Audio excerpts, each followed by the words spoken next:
Welcome back. I help faith driven women break cycles, find clarity, and step boldly into their calling. If that's what you've been searching for, you're in the right place. Let's get into today.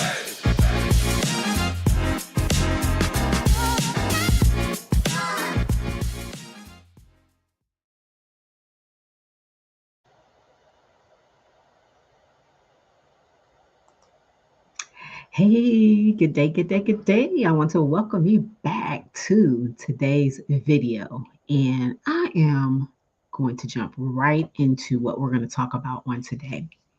I want to talk about why healing feels hard after breakthrough. Breakthrough feels like fire, healing feels like work. And no one tells you that freedom still has friction. You shouted when the cycle broke, but now the silence, it feels heavy. Healing feels hard because you're not just recovering, you're being rebuilt. Yeah. After breakthrough, most women expect peace to come easy. But what really happens is what I call an emotional whiplash. You start to question if the freedom was real because old emotions resurface. You have familiar triggers, they begin to reappear, and your progress suddenly feels painful. But here's the truth: healing isn't a straight line. The moment you step into freedom, your soul starts recalibrating and you're learning how to live without what once defined you. And that process feels like loss before it feels like life.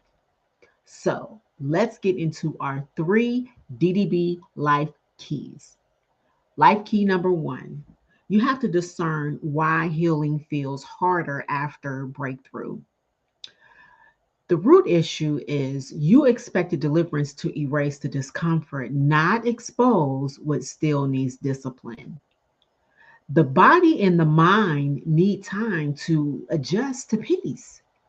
You see, chaos used to be your normal, so calm, it feels foreign to you. The spiritual truth is that breakthrough, it breaks bondage, but healing rebuilds your identity. So one is instant, but the other is ongoing. Now, our discernment tool, I want you to ask yourself, what part of me misses what God removed? Because healing starts where honesty replaces denial. Our second life key: dismantle. We have to break the lies that make healing feel like failure. There's four lies we're going to get into today. Lie number one is I'm still hurting, so I must not be healed. The truth of the matter is that pain doesn't mean you're broken again. It just means that you're feeling what you used to numb. Lie number two: well, God already fixed this. Why is it back? It's not back, just, you know, you're just strong enough now to face it differently. To face it differently. Line number three, well, I should be over this by now. The truth is, healing has no deadline. So you're not behind, you're building capacity. Line number four: struggling and breakthrough means I just lost it. Well, the truth of the matter is that it means that you're learning how to live it. We have to learn how to live in this place of freedom. Freedom is maintenance, it's not magic. We don't just snap our fingers and we're just free. You have to maintain your freedom. Now, our practical dismantle exercise is I want you to journal your post breakthrough emotions for 1 week, just 1 week. And I want you to label one as growth, grief, or grace. And you'll start to see that pain often hides the progress. Our third life key is build. You want to create systems that make healing sustainable. Give you 5 steps. Step number 1 is you want to create recovery rhythms. Recovery rhythms. This is where you plan daily pauses for reflection and prayer, not reaction, because healing, it needs a quiet space to settle. Step number 2 is to anchor your healing in truth. Revisit scripture or affirmations that remind you of who you are, not what you're leaving. Step number 3 is to set relational boundaries.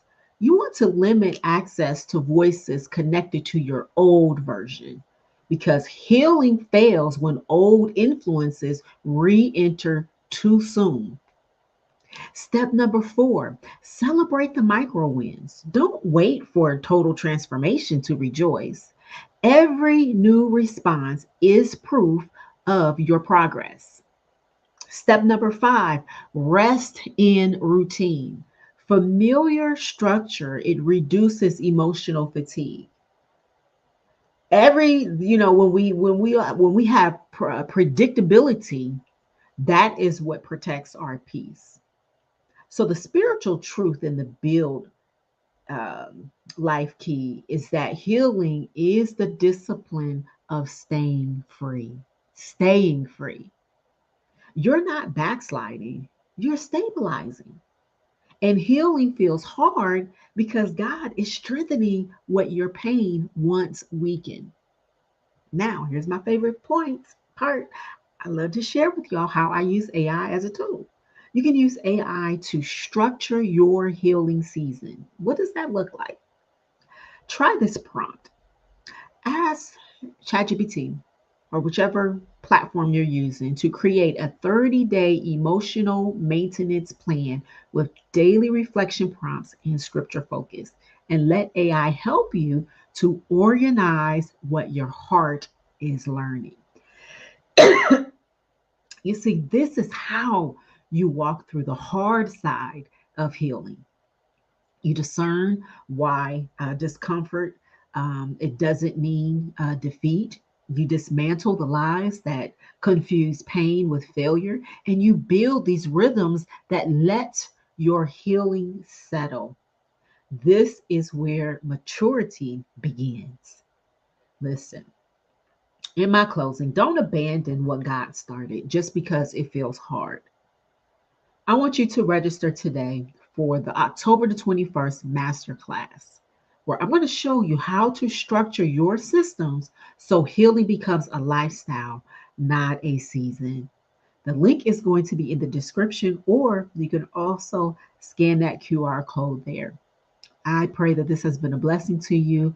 I look forward to being back with you to share more life keys on tomorrow. God bless. You have an awesome, awesome rest of your day. Bye-bye.